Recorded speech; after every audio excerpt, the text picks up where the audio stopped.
Offer तर चांगली आहे. चला रजिस्टर करूया.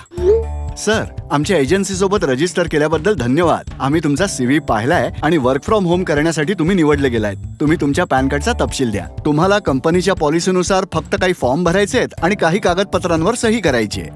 ठीक आहे, मी फॉर्म भरल्यावर पॅन कार्डचा तपशील आणि पत्त्याचा पुरावा पाठवतो. तुम्ही उद्यापासून काम सुरू करू शकता. तुमचं काम तुम्ही workfromhome.com पोर्टलवर अपलोड करा. हा तुमचा ID आणि पासवर्ड आहे. तुम्ही सिक्युरिटी डिपॉझिट म्हणून 10,000 रुपये जमा करायला हवेत.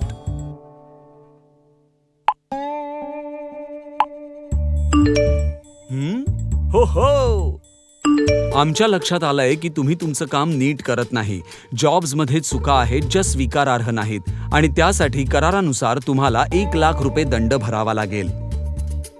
काय? 1,00,000 रुपयाचा दंड? राजूजी, भरपाई करा, नाहीतर तुम्हाला कोर्टात नेऊ. अरे बापरे. तुम्हाला फसवणुकीसाठी अटक केली जाऊ शकते.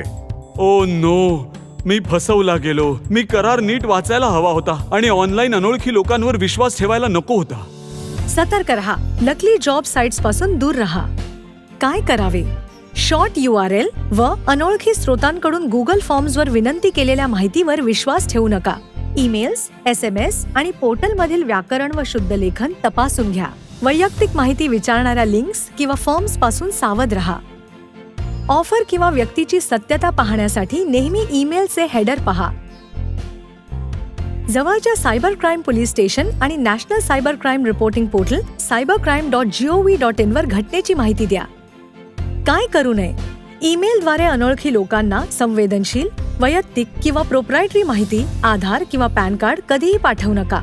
वकिलाचा सल्ला घेतल्याशिवाय ऑनलाईन करारावर स्वाक्षरी करू नका.